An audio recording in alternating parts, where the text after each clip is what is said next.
ating aralin ngayon. Narito ang pinakamahalagang layunin sa araling ito. Nagagamit ang iba't ibang teknik sa pagpapalawak ng paksa, paghahawig o pagtutulat, pagbibigay definisyon at pagsusuri. Matapos mong pag-aralan ang module, inaasahang matatamo mo ang sumusunod na mga layunin. Nakapagbibigay ng sariling definisyon o kahulugan ng epiko, alamat, at karunungang bayan. Nasusuri ang pagkakatulad at pagkakaiba ng epiko, alamat, at karunungang bayan. Huwag na nating patagalin pa. Tara, simulan na natin! Bilang pagsisimula, subukin muna natin ang inyong kaalaman batay sa paksang ating tatalakayin. Buksan ang inyong module sa Filipino sa pahina 1 at sagutin ang bilang 1 hanggang 10 sa loob ng 10 minuto para sa unang pagsusulit. Huwag kang mag-alala dahil maaari mong i-post ang audio na ito habang sinasagutan mo ang panimulang pagsusulit. Ngayon ay simulan mo ng sagutan ang bahaging subukin. Pagkatapos ay muli mong pakinggan ang ating talakayan sa radyo. Naging madali ba sa iyo ang bahaging subukin? Huwag kang mag-alala. Sinusukat lamang nito ang iyong kaalaman sa paksa. Ngayon, natitiyak kong higit pang madaragdagan ang iyong kaalaman tungkol sa pagpapalawak ng paksa habang isinasagawa ang iba't ibang nakalatag na gawain para sa iyo. Isang paalala, kung kailangan nyo umihi, uminom ng tubig o ano paman, gawin nyo na ngayon dahil ilang saglit lang ay sisimulan na natin ang ating panibagong aralin. Sa araw na ito, bago natin sisimulan ang ating aralin, muli nating balikan ang mga paksa na ating napag-aralan sa pamamagitan ng pagbibigay ng kahulugan at gintong aral ng mga panitikan sa panahon ng katutubo. Ang unang panitikan ay karunungang bayan. Ang ikalawa ay epiko. At ang ikatlong panitikan ay alamat. Sana ay naaalala pa ninyo ang mga kahulugan at gintong aral ng mga panitikan sa panahon ng katutubo. Ngayon, pag-uusapan natin ang paksang mga teknik sa pagpapalawak ng paksa. Upang lubos kayong matuto, ay pakinggan nyo ng mabuti si Teacher Marivic mula sa Datu Anja Manza National High School. Sa lahat ng mag-aaral sa ikawalong baitang, narito na ang Aralin 5 para sa unang markahan sa Filipino 8. Magandang araw! Ako si Teacher Marivic, ang inyong guro sa Filipino. Nung nakaraan ay tinalakay natin ang panitikan sa panahon ng katutubo at mga pang-abay. Ngayon naman ay pag-uusapan natin ang pagpapalawak ng paksa. Inaasahan ko na pagkatapos ng ating talakayan ay magagamit mo na ang iba't ibang teknik sa pagpapalawak ng paksa. Handa na ba kayo? Halina't suriin na natin ang ating paksa. Mga teknik sa pagpapalawak ng paksa. Sa inyong palagay, ano-ano nga ba ang mga teknik sa pagpapalawak ng paksa? Simulan natin! Mayroong 3 teknik para sa pagpapalawak ng paksa. Ang unang paraan ay pagbibigay kahulugan o definisyon. Ang pangalawa ay pagtutulat. At ang pangatlo naman ay pagsusuri. Ngayon, alamin naman natin kung ano nga bang ibig sabihin ng pagbibigay kahulugan o definisyon. Ang pagbibigay kahulugan o definisyon ay parang exposition na tumatalakay kung nagbibigay kahulugan sa isang salita. Ito rin ay paglilinaw sa kahulugan ng isang salita upang tiyak na maunawaan. Bawat disiplina o larangan ay may tiyak na mga salitang ginagamit kaya't kailangan ipaliwanag ito sa pamamagitan ng definisyon. Alam niyo bang mayroong 2 uri ng pagbibigay definisyon o kahulugan? Opo, Mayroong dalawang uri ang pagbibigay definisyon o kahulugan. Mga uri ng pagbibigay kahulugan o definisyon.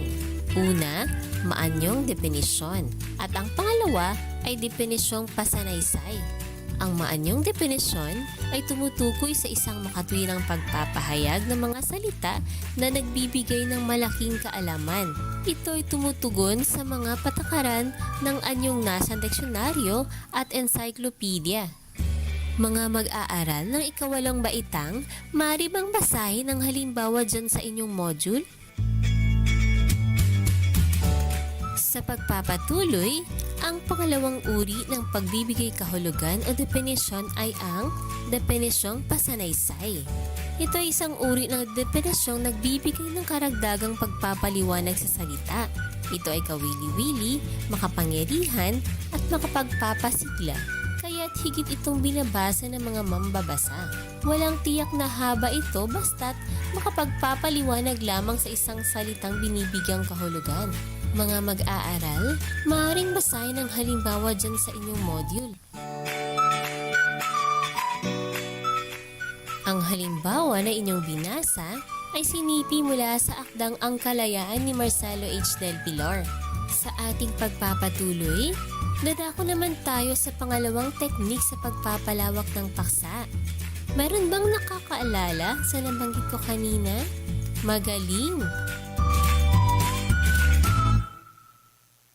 Pangalawang teknik sa pagpapalawak ng paksa. Pagtutulad. Inuulit ko, pagtutulad ang pangalawang teknik sa pagpapalawak ng paksa. Ano nga ba ang pagtutulad? Ang pagtutulad ay naghahambing ng dalawang magkaibang bagay, tao o pangyayari na ginagamitan ng mga salitang tulad ng parang, kagaya, kawangis, kapara, katulad at iba pa. Upang lalong maintindihan, narito ang mga halimbawa. Unang halimbawa, ang bandila sa hangin ay kawangis na isang malaking ibon na nakaladlad ang pakpak. Pangalawang halimbawa, sinlaki ng munggo ang butil ng kanyang pawis. At ang pangatlong halimbawa, pareho silang masayahin. Ang unang halimbawa ay ginamitan ng salitang paghahambing na kawangis upang ilahad ang pagtutulad ng bandila sa malaking ibon. Ang pangalawang halimbawa naman ay ginamitan ng salitang paghahambing na sinlaki upang paghambingin ang sukat ng munggo at pawis. Ang pangatlong halimbawa ay ginamitan ng salitang paghahambing na pareho upang ilahad ang pagkakatulad ng katangiang masayahin sa dalawang tao o higit pa. Ngayon, dadako naman tayo sa pangatlong teknik sa pagpapalawak ng paksa. Mga mahal naming mag-aaral sa ikawalong baitang, naaalala niyo pa ba ang nabanggit ko kanina? Magaling! Ang pangatlong teknik sa pagpapalawak ng paksa ay pagsusuri. Opo, inuulit ko. Ang pangatlong teknik sa pagpapalawak ng paksa ay pagsusuri. Ano kayang kahulugan ng salitang pagsusuri? Mayroon bang nakakaalam sa inyo? Ang husay naman?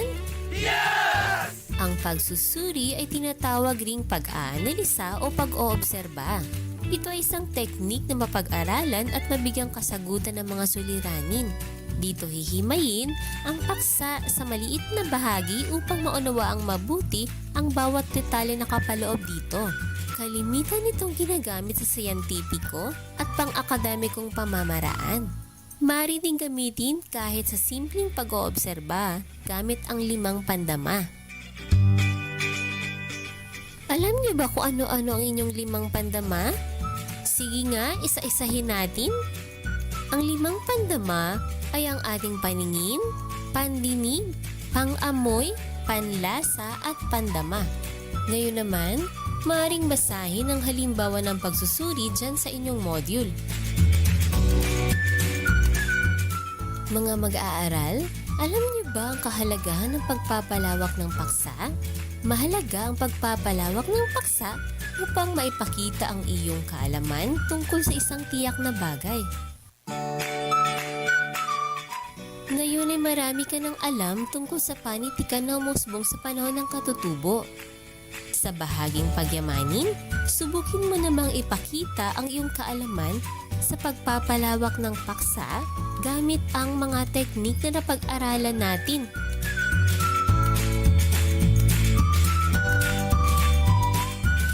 Mga minamahal naming mag-aaral sa ikawalong baitang, sagutan ang unang gawain hanggang sa ikatlong gawain. Sa bahaging unang gawain, ibigay ang iyong sariling definisyon gamit ang maanyong definisyon at definisyong pasanaysay. Sa ikalawang gawain, bumuo ng pangungusap sa bilang 1 hanggang 6. Paghambingin ang epiko sa alamat at sa longgihita ng salitang ginamit sa iyong pagtutulad. At sa ikatlong bahagi ng gawain, ilista kung ano-ano ang mga pamamaraan na kalimitang ginagamit sa pagsusuri sa bilang 1 hanggang 2. Paalala, maaari niyong itigil o i-pause ang audio lesson na ito at muling i-play kapag tapos ka na sa iyong gawain. Wow! Ang husay naman! Sa puntong ito, inaasahan kong napakahusay mo na sa araling pagpapalawak ng paksa. Muli, ipagpatuloy ang pagsagot sa bahaging isa-isip ng inyong module. Paalalang muli, maaari niyong itigil o i-pause ang audio lesson na ito at muling i-play kapag tapos ka na sa iyong gawain. Binabati ko kayo sa husay ng inyong ipinamalas. Natitiyak kong naunawaan niyo na ang mga teknik sa pagpapalawak ng paksa. Ngayon ay handa mo nang gamitin ang iyong mga natutuhan sa tunay na buhay.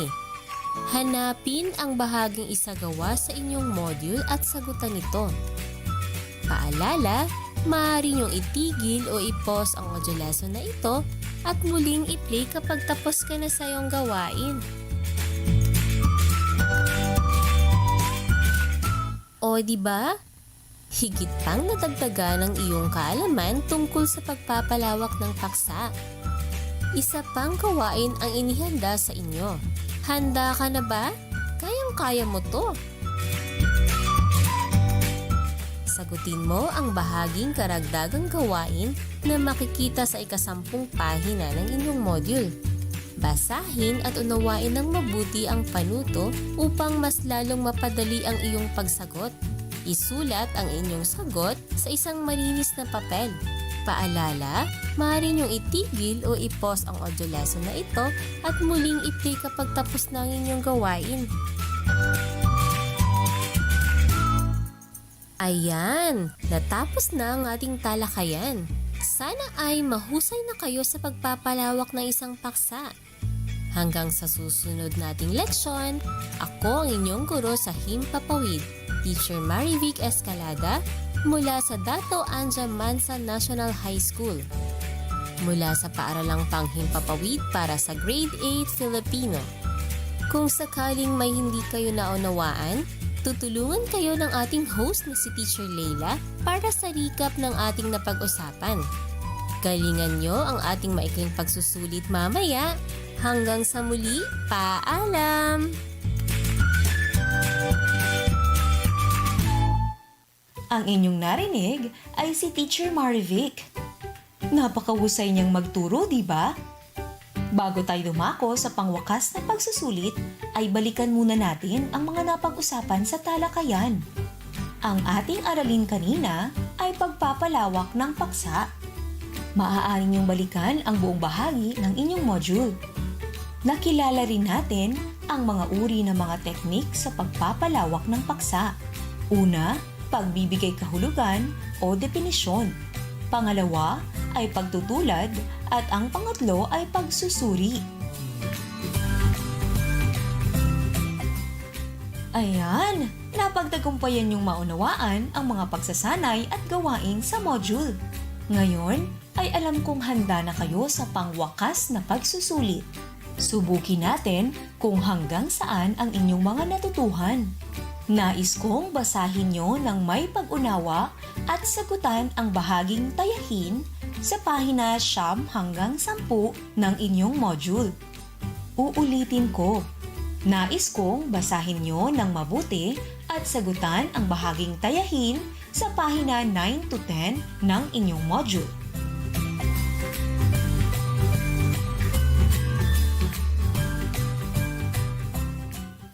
Binabati ko kayo! Nagawa nyo ang lahat ng mga pagsasanay at gawain sa module na ito ng buong husay. Paalala lamang, huwag na huwag niyong kalilimutang ipasa ang inyong learning activity sheet at feedback forms. Kung sakaling mayroong mga bahagi ng module na hindi niyo maintindihan, huwag kayong mahihiyang i-text o tawagan ang inyong Filipino teacher sa tamang oras sa inyong class schedule.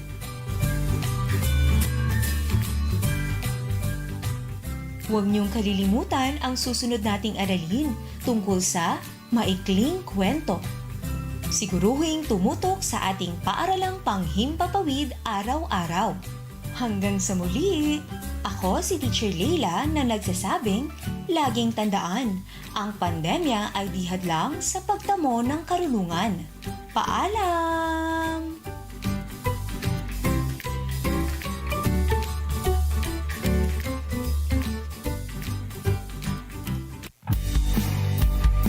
Ito na ang programang magiging gabay mo upang ikaw ay matuto. DEP ED 12 Radyo Eskwela. Makinig at matuto. DEP ED 12 Radyo Eskwela. Alternatibong programang handog ng DEP ED Soxargen na kahit saan ka man ay matututo ka. DEP ED 12 Radyo Eskwela. Naguguluhan, nalilito. Paano ba kung matututo? Ito na ang programang magiging gabay mo upang ikaw ay matuto. DEP ED 12 Radyo Eskwela. Makinig at matuto. DEP ED 12 Radyo Eskwela. Alternatibong programang handog ng DEP ED Soxargen na kahit saan ka man ay matututo ka. DEP ED 12 Radyo Eskwela. Naguguluhan, nalilito. Paano ba kung matututo?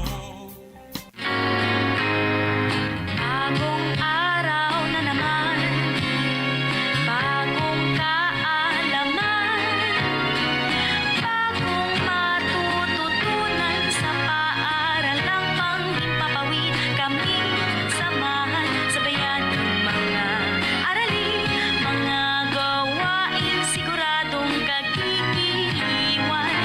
Oras na, alisto na, halina't makinig at matuto sa Radyo General.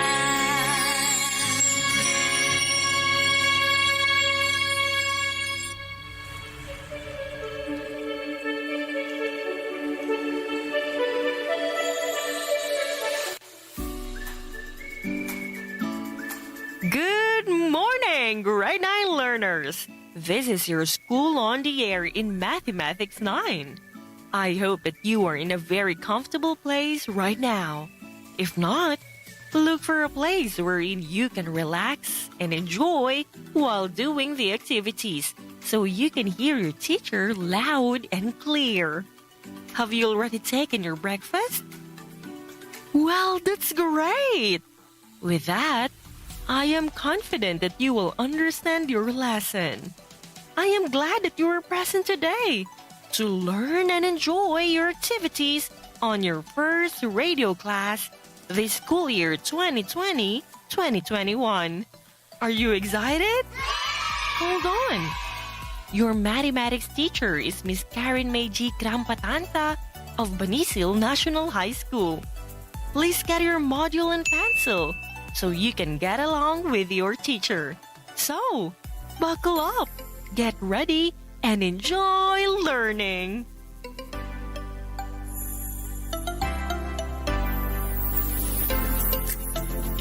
Good morning, grade 9 learners. It is so great to start with a new learning. Today, you will learn how to characterize the nature of roots of quadratic equations using the discriminant. Yes, discriminant. Have you heard this word? If not, you must listen carefully to your teacher as we go through of this episode. In your previous module, you've learned how to determine quadratic equations and solving quadratic equations to find the roots using the four methods. Am I right? Now, get your module and open it on pages 5 and 6 and answer the pre-assessment in What I Know. Let us find out how much you already know about this lesson by answering the activity. Are you ready? Good. Now, I will give you 3 minutes to answer it. And while answering, you may pause your audio and resume it if you are done. Good job! I am confident that you are done answering that activity. To check your answer, you may refer it at the back of your module. So, let us continue. Are you still excited to learn? Good! I want you to start this lesson by checking your prior knowledge on writing quadratic equation into standard form. This is prerequisite to this lesson. Now, answer activity 1, find my roots in what's in. I will give you 2 minutes to answer. And again, just pause your audio and resume it if you are done.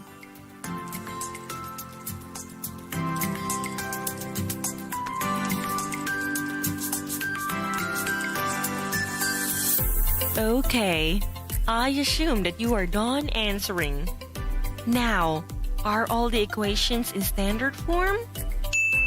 Did you get the roots easily? Very good. What can you say about the roots of each quadratic equation?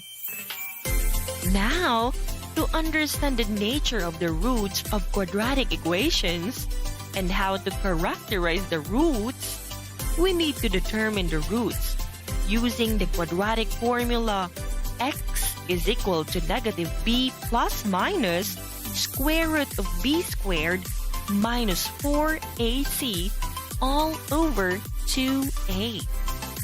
Now, you need to answer activity 2, nature of my roots in What's New on page 8. Hurry! I will give you 2 minutes to answer. And again, just pause your audio and resume it if you are done.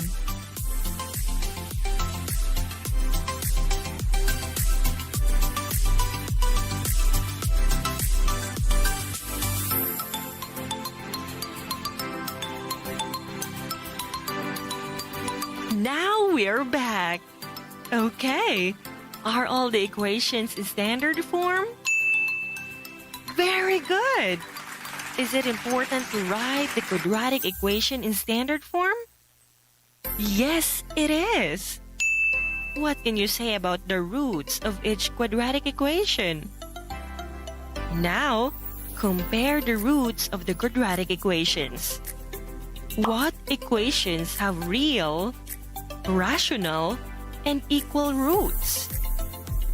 How about equations with real, rational, and not equal roots? What equations have real, irrational, and not equal roots? And what equations have no real roots? To answer these questions, please listen carefully as we continue discussing this lesson.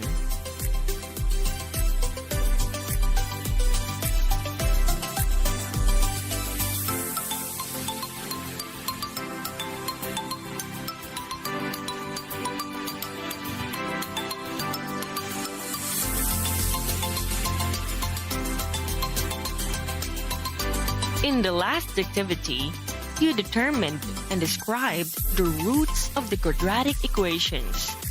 Now, open your module on page 9 up to 12 in What Is It? And study how do quadratic equations have roots that are real and equal, rational and not equal, irrational and not equal, or no real roots.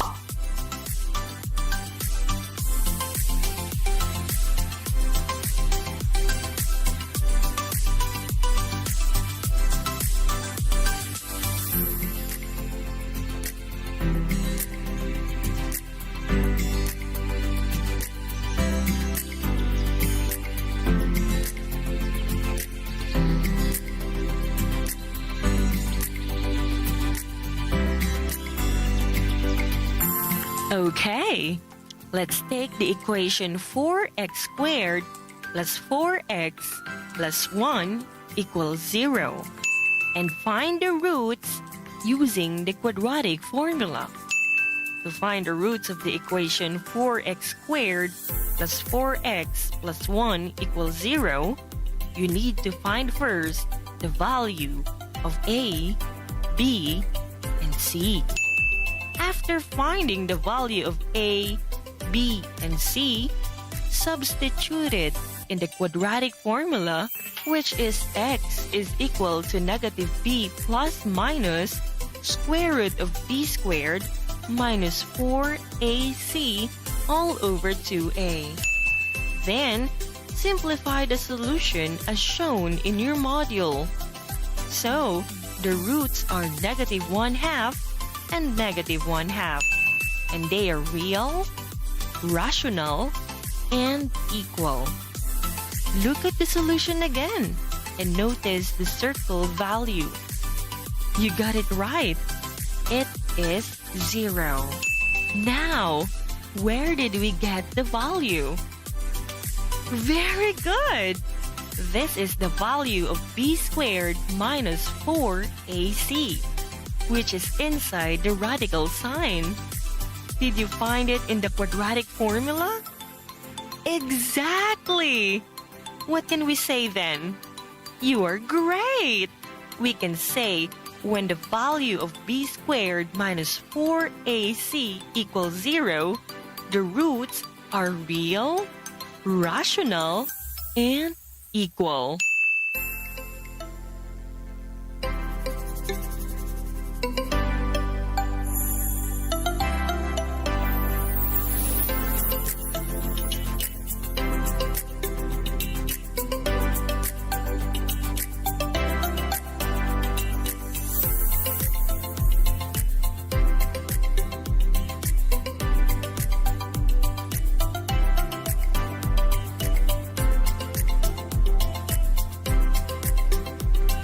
Next, let's proceed on page 10 and determine the roots of 3x squared minus 8x plus 5 equals 0. To determine the roots, you must find first the value of a, b, and c, and then substitute it in the quadratic formula. After this, simplify. So, the roots of 3x squared minus 8x plus 5 equals 0 are 5/3 and 1. And they are real, rational, and equal. Notice the encircled value 4. Is it positive? Yes! Is it perfect square? Exactly! So, when the value of b squared minus 4ac is greater than 0 and is a perfect square, the roots are real, rational, and not equal.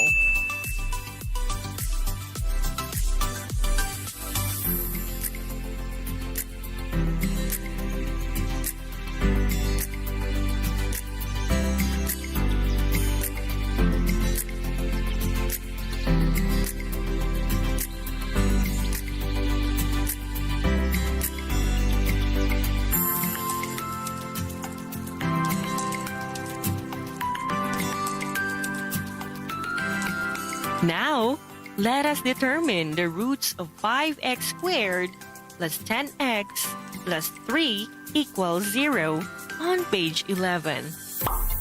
To determine the roots, you need to find first the values of a, b, and c, and then substitute it in the quadratic formula.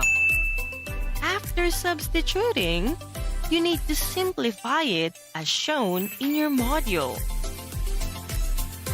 So, the roots of 5x squared plus 10x plus 3 equals 0 are negative 10 plus square root of 40 all over 10 and negative 10 minus square root of 40 all over 10. And they are real, irrational, and not equal. Is the encircled value positive? Yes. Is it perfect square? No, it's not. Very good. Now, we can say that the value of b squared minus 4ac is greater than 0 and is not perfect square. Therefore, the roots are real, irrational, and not equal.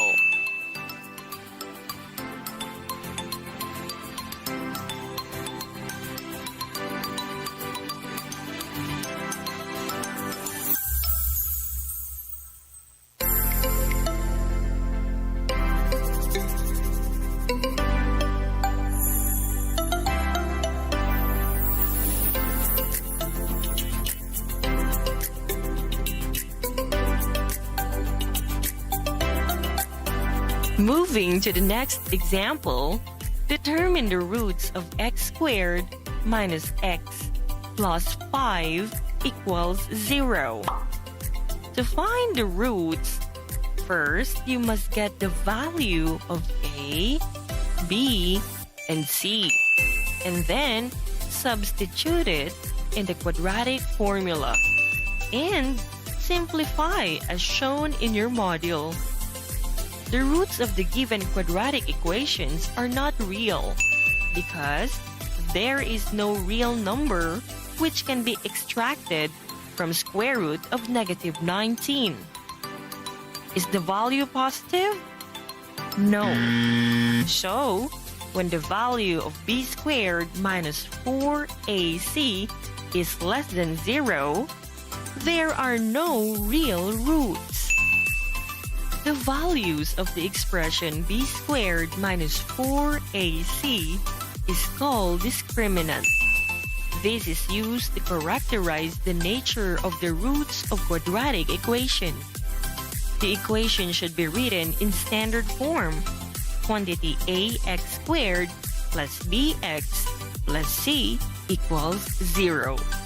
Based on our examples, we can say that when b squared minus 4ac equals 0, the roots are real, rational, and equal. When b squared minus 4ac is greater than 0, positive number, and a perfect square, the roots are real, rational, and not equal. When b squared minus 4ac is greater than 0, positive number, and not a perfect square, the roots are real, irrational, and not equal. When b squared minus 4ac is less than 0, negative number, the equation has no real roots.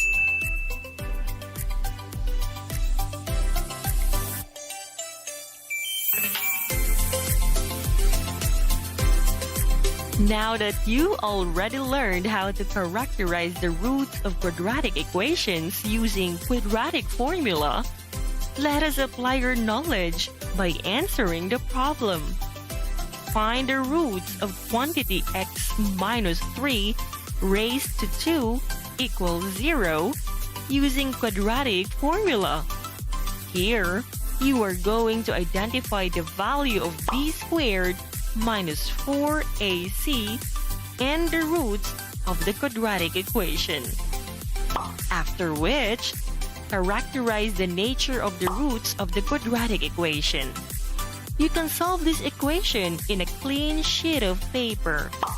I will give you 3 minutes to answer the given problem. And you may pause your audio while answering and resume it if you are done.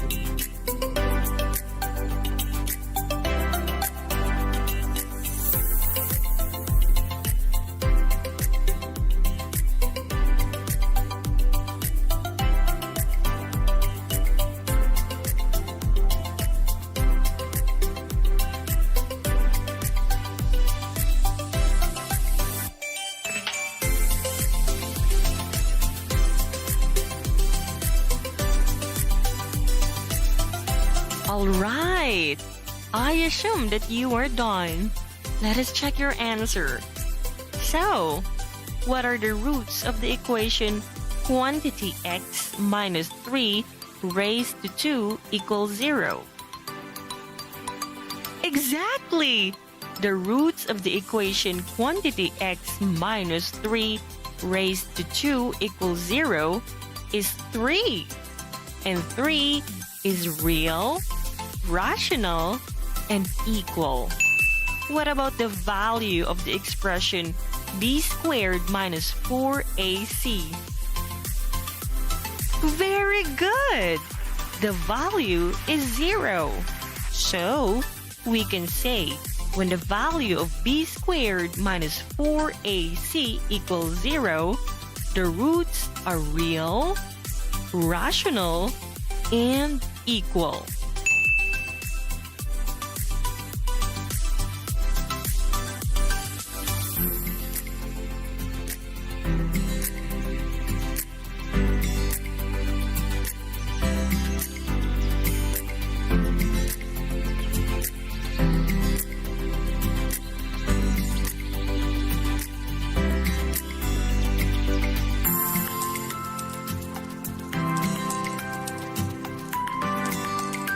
So, how did you find the activity? Great! Okay, let's continue. We can characterize the nature of the roots of quadratic equations without determining the roots but using the discriminant. Now, let's have an example. Characterize the nature of roots of quantity x minus 4 raised to 2 equals 0.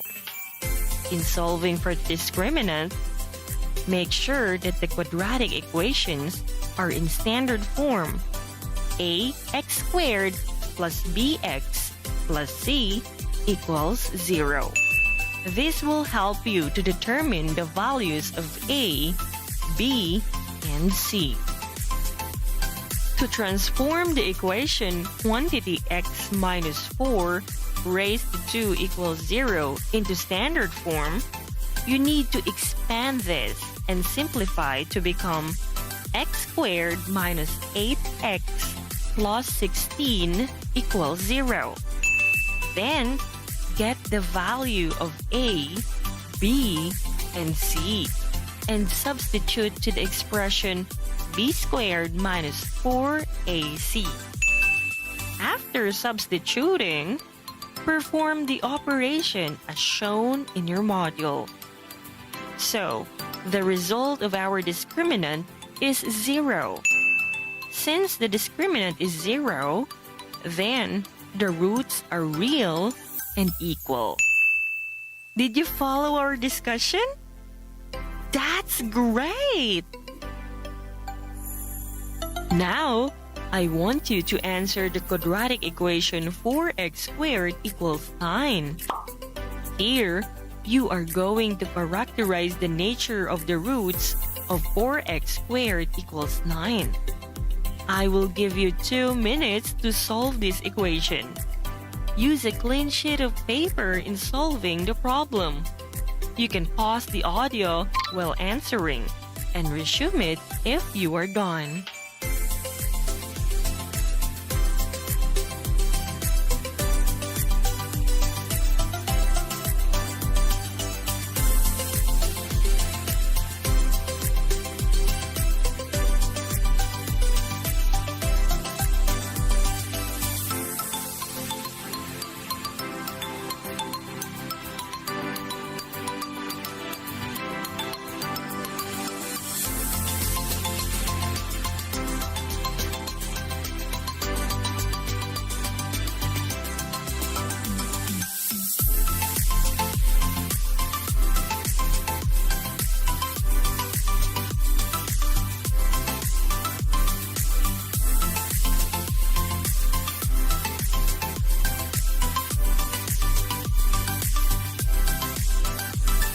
All right! Are you done? Very good. So, how did you find the solutions? Terrific! By getting the values of A, B, and C and substituting it in the expression b squared minus 4ac, you can easily get the discriminant. So, what is the value of our discriminant? Exactly! Our discriminant is 144. Since the discriminant is positive and perfect square, then the roots are rational and not equal. Wow! You are so amazing!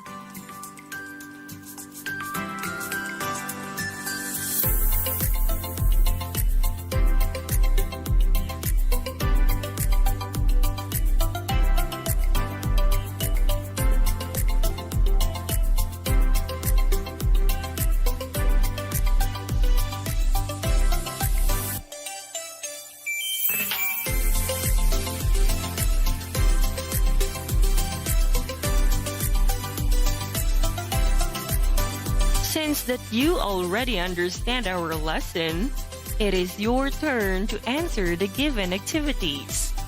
I want you to answer activities 1 and 2 in what's more. I will give you 5 minutes to answer these activities. And again, feel free to pause your audio while answering these activities and resume if you are done.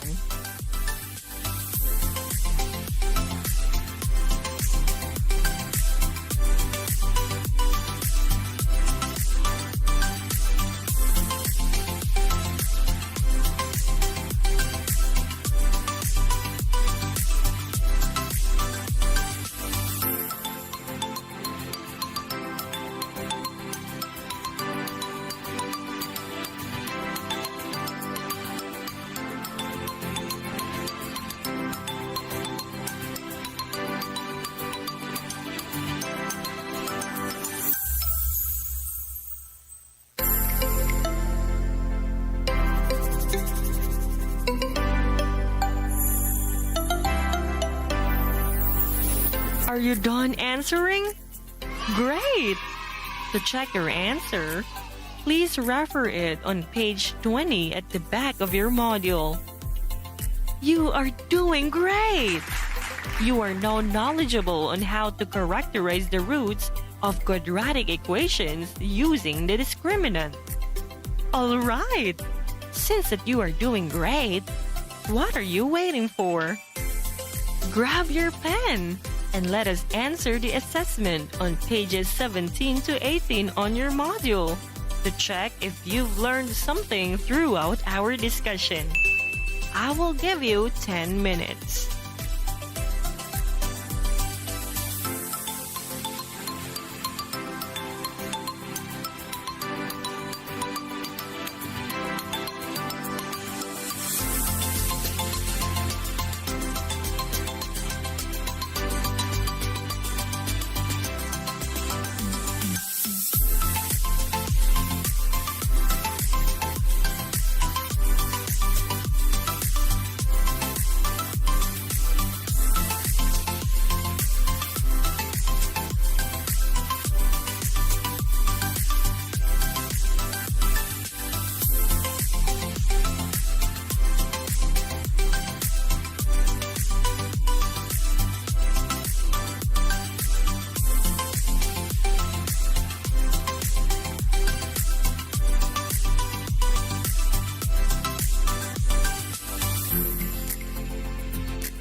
Okay, we're done.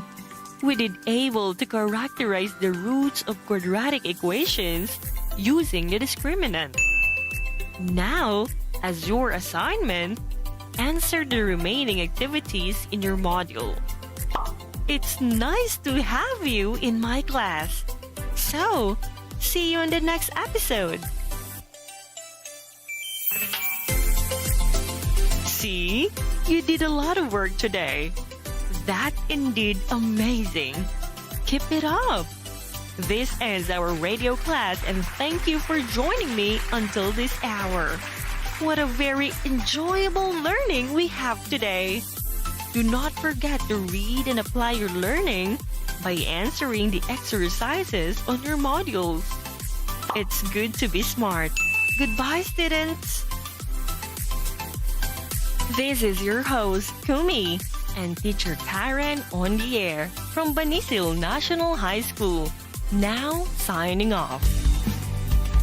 Eto na ang programang magiging gabay mo upang ikaw ay matuto. DEP ED 12 Radyo Eskwela.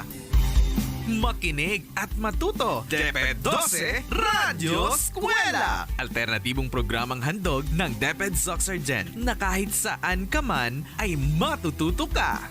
DEP ED 12 Radyo Eskwela.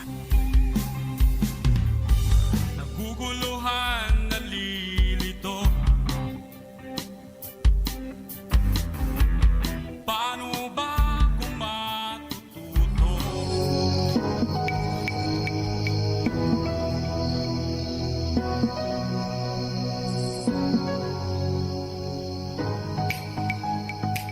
Isang mapagpalang araw sa mga minamahal naming mag-aaral ng ikawalong baitang.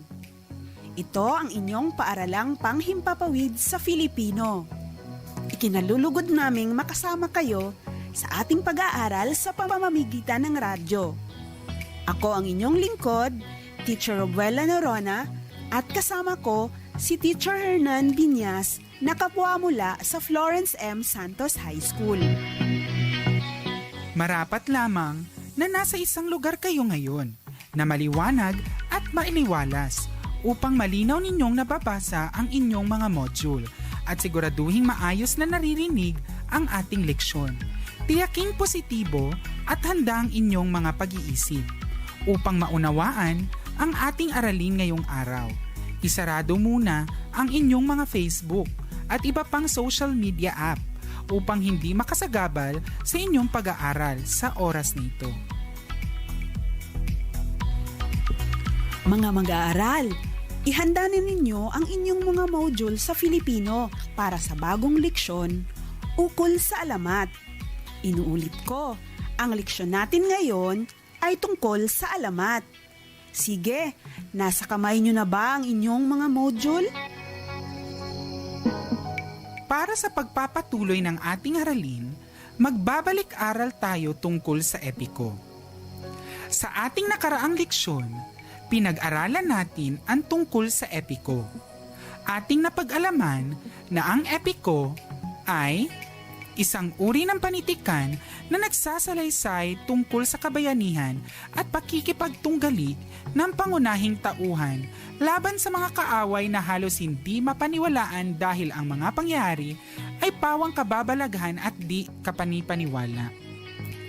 Ang salitang epiko ay mula sa salitang Griyegong epos na nangangahulugang salawikain o awit. Natutuhan din natin na kilala sa mga Iloko ang epikong biyag ni Lamang. Alam ko na naaalala pa ninyong lahat ang mga iyon. Kaya naman, sagutin muna ninyo ang isang maikling pagsusulit. Para sa una hanggang 5 bilang, isulat sa iyong sagutang papel ang tama kung ang isinasaad ng pangungusap ay wasto at mali naman kung hindi.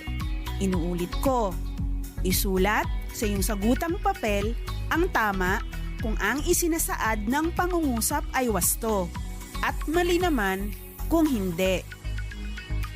Para sa unang bilang, ang bawat rehiyon ay may tinataglay na kwento tungkol sa kasaysayan ng lugar. Para sa ikalawang bilang, ang epiko ay nagpapakita ng kabayanihan ng isang tauhan sa kwento. Para sa ikatlong bilang, ang mga kwentong bayan ay nagpapakilala ng mga pinagmula ng tao, bagay o lugar.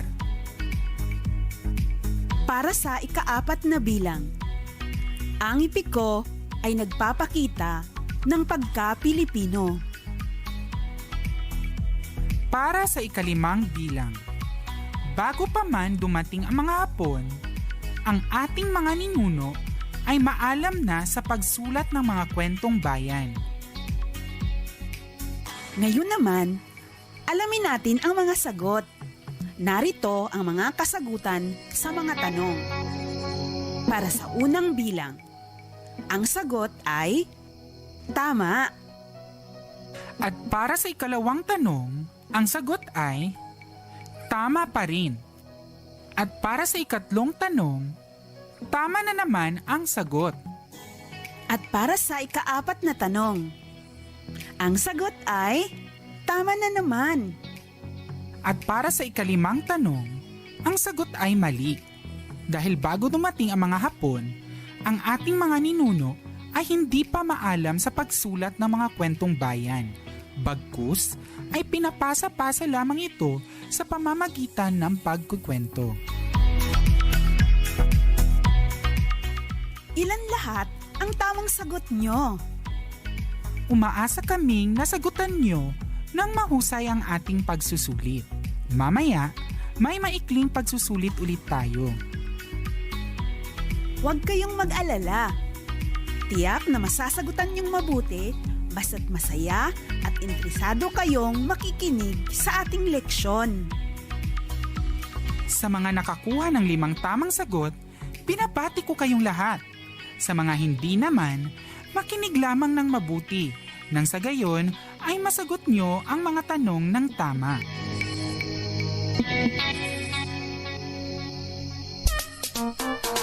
May bagong virus na kumakalat ngayon at naaalarma ang buong nation. Para di daw mahawa, ito ang solusyon. Kaya sundin mabuti tong instructions.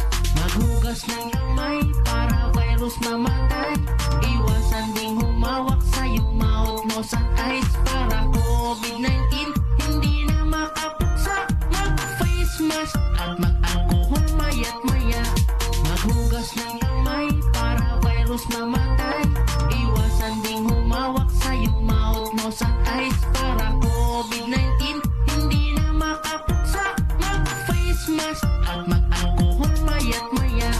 Ang virus ay nakamamatay, kaya makinig, wag pasaway. Stay sabay, wag nang gumala kung ayaw mong ikay mahawa. Mag-face mask kung lalabas, mag-vitamin C ng madalas, at umiwas sa mga matatao. Mag-alcohol para sigurado. Maghugas ng kamay para virus mamatay.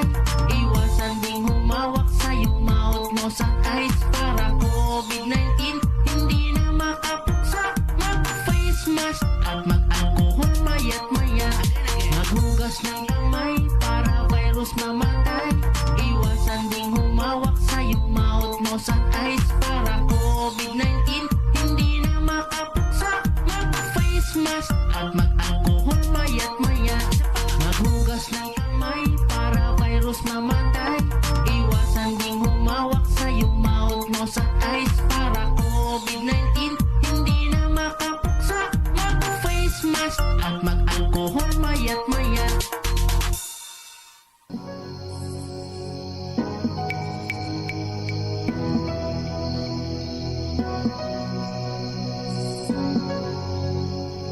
Kung handa na kayo mga mag-aaral na nasa ikawalong baitang, ito na po ang ating aralin bilang 4. Pakinggan natin ngayong araw ang ating radio teacher sa Filipino na si Robuela Norona na mula sa Florence M. Santos High School.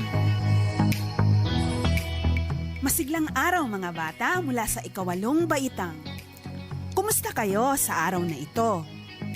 Inaasahan natin na pagkatapos ng leksyong ito ay maaari nyo nang magamit ang mga panibagong kaalaman upang maisusulat ang talatang binubuo ng magkakaugnay at maayos na mga pangungusap, magpapahayag ng sariling palagay o kaisipan, magpapakita ng simula, gitna at wakas, at mabigyan ninyo ng pansin ang kahalagahan ng alamat bilang akdang pampanitikan.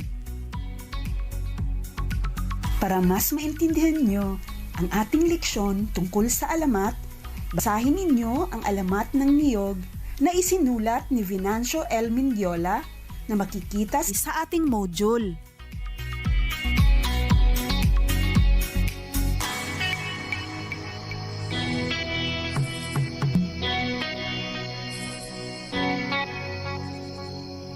Nagustuhan nyo ba ang alamat?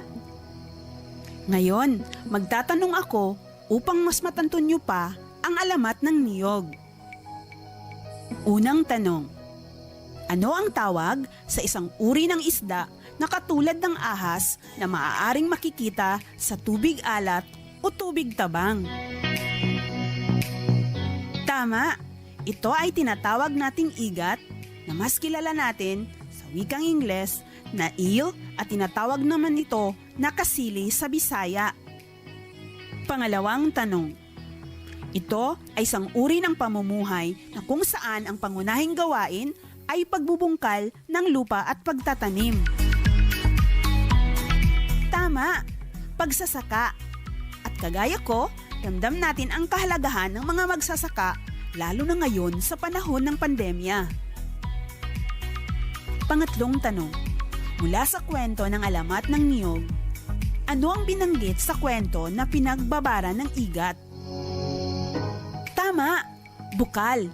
Ang igat ay nakababad sa bukal. Pang-apat na tanong. Ito ay isang uri ng kalamidad na may kasamang malakas na buhos ng ulan at may hagupit ng hangin. Magaling! Bagyo nga ang sagot. Panglimang tanong. Mula sa kwento, ang tumubo mula sa ibinaon ni Maria na laman at buto ng igat ay... Tama! Niyog! Niyog ang tumubo mula sa ibinaon ni Maria na laman at buto ng igat. Pang-anim na tanong. Ang kwentong binasa ay isang uri ng akdang pampanitikan na kung tawagin ay... Tumpak! Alamat nga ang sagot.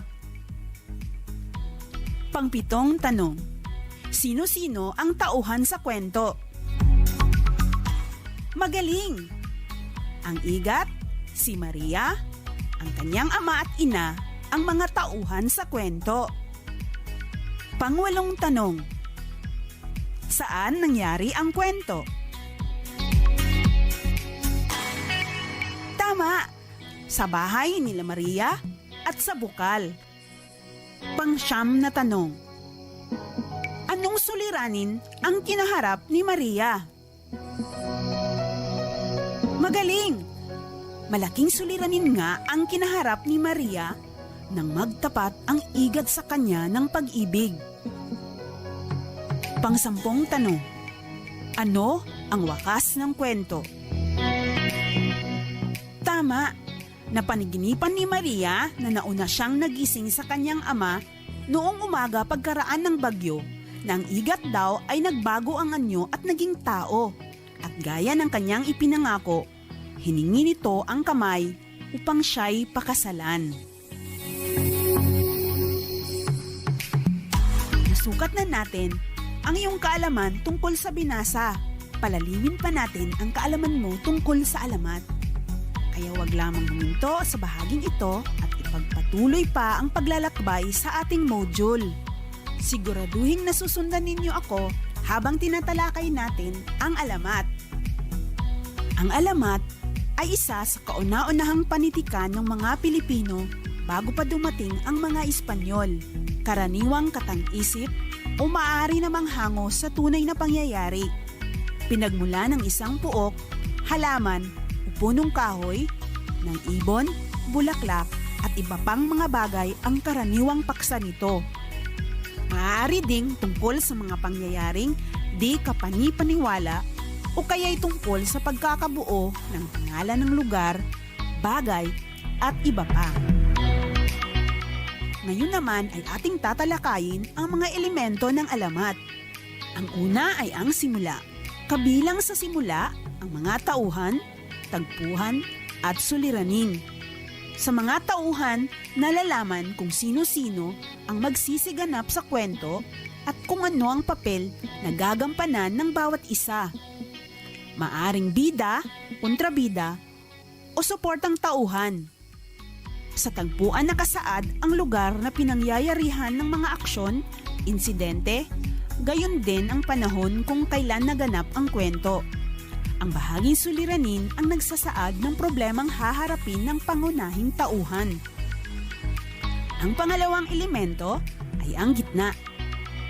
Binubuo ito ng saglit na kasiglahan, tunggalian at kasukdulan. Ang saglit na kasiglahan ang naglalahad ng panandaliang pagtatagpo ng mga tauhang masasangkot sa suliranin. Ang tunggalian naman ang bahaging nagsasaad sa pakikitunggali o pakikipagsapalaran ng pangunahing tauhan laban sa mga suliraning kakaharapin na minsan sa sarili, sa kapwa o sa kalikasan. Samantalang ang kasukdulan ang pinakamadulang bahagi kung saan maaring makamtan ng pangunahing tauhan ang katuparan o kasawian ng kanyang ipinaglalaban.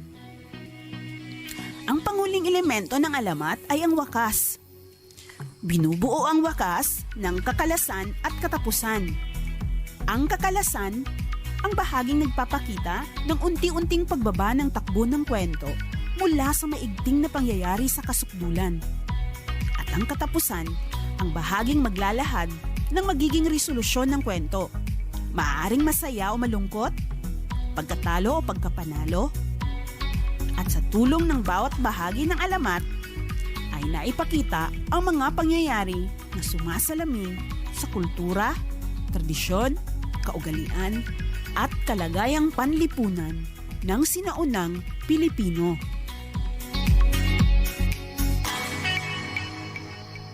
Sa puntong ito, babalagyan natin ang alamat ng niyog upang masuri at matukoy ang mga elementong nakapaloob sa teksto. Unahin natin ang simula. Ang mga tauhan ay si Maria, Igat, ama at ina ni Maria. Ang tagpuan ay sa bahay at sa bukal, at ang suliranin ay ang pagtatapat ng pag-ibig ng Igat kay Maria. Ang pangalawang elemento ay ang gitna na binubuo ng saglit na kasiglahan, tunggalian at kasukdulan. Ang saglit na kasiglahan ng alamat ay habang sumalok ng tubig si Maria, napansin niyang marumi ang tubig, ngunit patuloy pa rin siya sa kanyang ginagawa. Pagkatapos sumalok ng tubig at paalis na, may biglang tumawag sa kanyang pangalan. Ang tunggalian naman ng alamat ay nang nagbilin ang Igat kay Maria na alisin ang mga bagay sa silong ng bahay na maaring masira ng tubig dahil dadalaw ang Igat habang may baha. Nagpapaalala na dapat si Maria ang unang gumising kaysa sa kanyang kasambahay sapagkat maghihintay ang Igat sa pintuan ng bahay. Ang kasukdulan ng alamat ay nang kinagabihan nagkaroon ng malakas na bagyo kasama ang ulan, hangin, kulog at kidlat na pumunit sa kalangitan. Dahil alam ni Maria ang pangyayari, nakiusap siya sa kanyang ama na iligpit ang lahat ng bagay sa silong. Dahil sa hilakbot at pagod ng gabing iyon, hindi nakagising ng maaga si Maria. Nagising lamang siya sa pagbabalita ng kanyang ama tungkol sa biyaya. Nakapatay ang ama ni Maria ng isang napakalaking igat na siyang nakababad sa palayok. Ang panguling elemento ng alamat ay ang wakas. At ito'y binubuo ng kakalasan at katapusan. Ang kakalasan ng alamat ay nang naalala ni Maria ang lahat. Nakita niya na naglalawa ang dugo sa kanilang pintuan. Nalungkot siya at napaluha. Pumunta siya sa kusina at kumuha ng 3 hiwa. Tinanggal ang laman sa buto at ibinalot sa isang itim na tela. Nagtungo si Maria sa kanilang bukid at ibinaon sa lupa ang itim na tela na may laman at buto ng igat. Pagkaraan ng ilang linggo, tumubo ang ibinaon ni Maria. Naisa nang putulin ito ng kanyang ama ngunit hindi pumayag si Maria. Ang katapusan naman ng alamat ay nang namunga ang puno at binalatan ng kanyang ama. Nang mabalatan ang bunga, nagulat siya nang makita ang dalawang mata at isang bibig tulad ng isang tao. Nang gabing iyon, napanaginipan ni Maria na nauna siyang nagising sa kanyang ama noong umaga pagkaroon ng bagyo. Ang igat daw ay nagbagong anyo at naging tao. At gaya ng kanyang ipinangako, hiningi ang kamay upang siya'y pakasalan. Muli, kung susuriin natin, sa simula ng alamat, malalaman na agad kung sino ang tauhan kasama na ang paglalarawan ng tagpuan. Ang gitnang bahagi ng alamat ay tumatalakay naman kung paano nagtatagpo ang suliranin at ang tauhan. Maari ding kakaharapin niya ang problema sa sarili o kapwa. Masisilayan din ang madulang pangyayari kung paano bigyang solusyon para maisakatuparan ang problemang kinakaharap. Ang pangwakas na bahagi ay tumatalakay naman sa unti-unting pagbaba ng takbo ng kwento mula sa maigting na pangyayari. Ang katapusan ay ang solusyon sa suliranin o ang kinahinatnan o resulta. Sumagirin ba sa isip nyo na may ilang kwento na hindi ipinapakita ang wakas o di kaya'y ang mambabasa ang bubuo ng sarili nitong wakas? Sinabi mo rin na ang ganitong uri ng kwento ay tinatawag na bitin. Pero naiisip mo rin bang binibigyan tayo ng kalayaan ng manunulat na mag-isip ng wakas batay sa mga pangyayari sa kwento? Sa madaling salita, umaasa ang manunulat na ang mambabasa ang pupuno ng pagkukulang sa kwento. Ang tanong, ano ba ang dapat tandaan sa pagbubuo ng wakas ng kwento? Narito ang ilang bagay na dapat nating tandaan sa pagbuo ng wakas. Una, dapat may kinalaman ang wakas sa kwentong binasa. Pangalawa, ang gagawing wakas ay dapat hindi bababa ng 2 pangungusap. Panghuli, alamin kung maganda o angkop ba ang ibibigay nating wakas sa kwentong binasa. Narinig nyo si Teacher Abuela Noronha na guro ng Filipino mula sa paaralang Florence M. Santos High School. Talagang napakarami nating natutuhan sa araw na ito. Oo nga, Sir Hernan. Kaya naman, alam kong handang-handa na sila sa isang pagsusulit maya-maya pagkatapos ng isang paalala. May bagong virus na kumakalat ngayon at naaalarma ang buong nation. Para di daw mahawa, ito ang solusyon. Kaya sundin mabuti tong instructions. Maghugas ng kamay para virus mamatay. Iwasan ding humawak sa iyong mouth, nose at eyes para COVID-19 hindi na makapuksa. Mag-face mask at mag-alcohol mayat-mayat. Nagbabalik tayo sa ating paaralang panghimpapawid sa 8 baitang Filipino. Kanina ay tinalakay natin kasama si Teacher Abuela ang aralin tungkol sa alamat. Balikan nyo ang inyong mga kwaderno at tingnan ang inyong mga natutuhan. Ibinahagi sa atin ni Teacher Abuela ang tungkol sa alamat.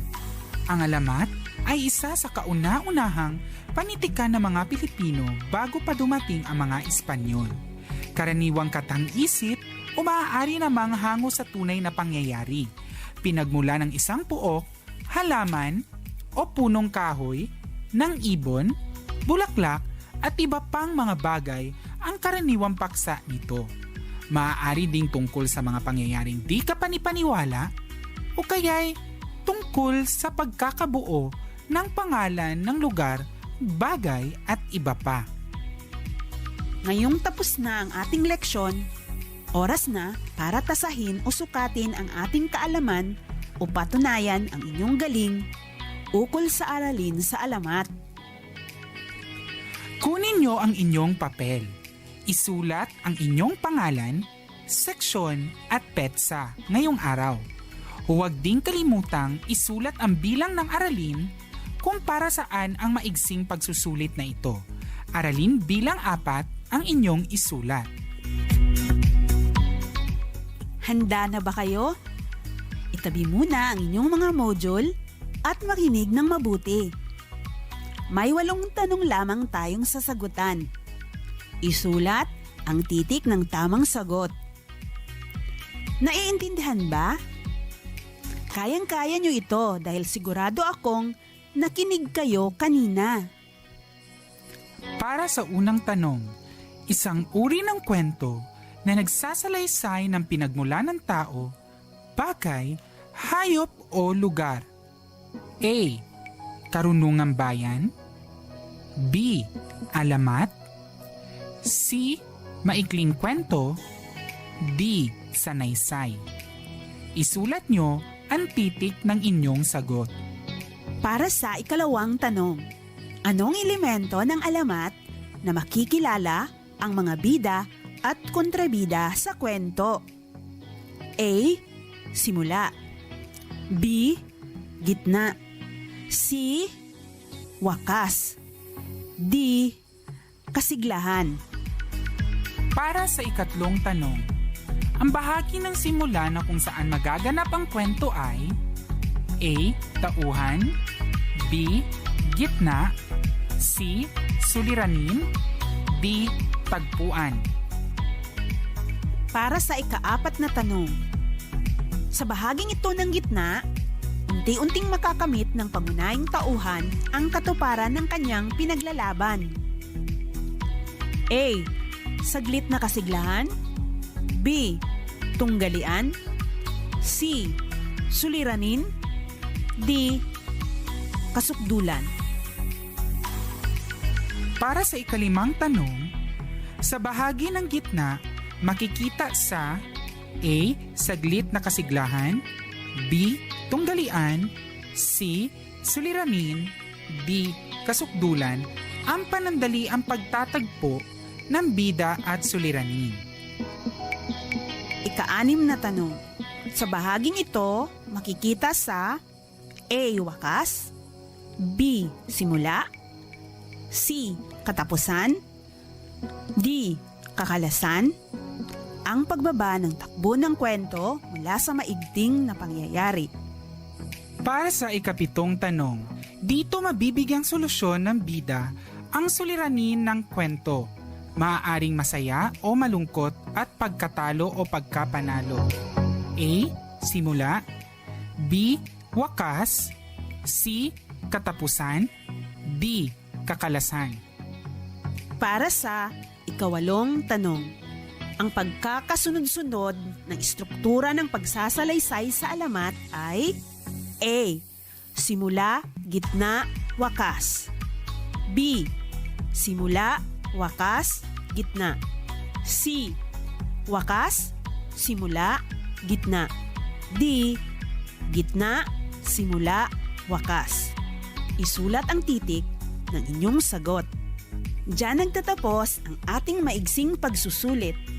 Nasagutan niyo ba lahat ang tanong? Siguraduhin nasagot ninyo ang mga tanong ha. Kung may tanong kayo o nais linawin, isulat nyo na rin ang mga ito upang hindi ninyo makalimutan. Maaaring i-text ang inyong mga guro sa Filipino o i-message sila sa Facebook. Tandaan, hindi masama ang magtanong dahil ang ibig sabihin nito ay gusto nyo talagang matuto. Oo nga, sabi nga ni Alice Wellington Rollins, masusukat ang galing ng isang mabuting guro sa hindi kung gaano karaming mga katanungan ang maaari niyang tanungin sa kanyang mga mag-aaral na agad nilang sasagutin. Ngunit kung ilang mga katanungan ang nabuo sa isip nila na nahihirapan siyang sagutin. Kaya naman, wag na wag kayong matakot na magtanong. Pagkatapos ay handa nyo ito kasama na ang inyong mga module para makolekta ng ating mga guro o kawani ng paaralan o barangay.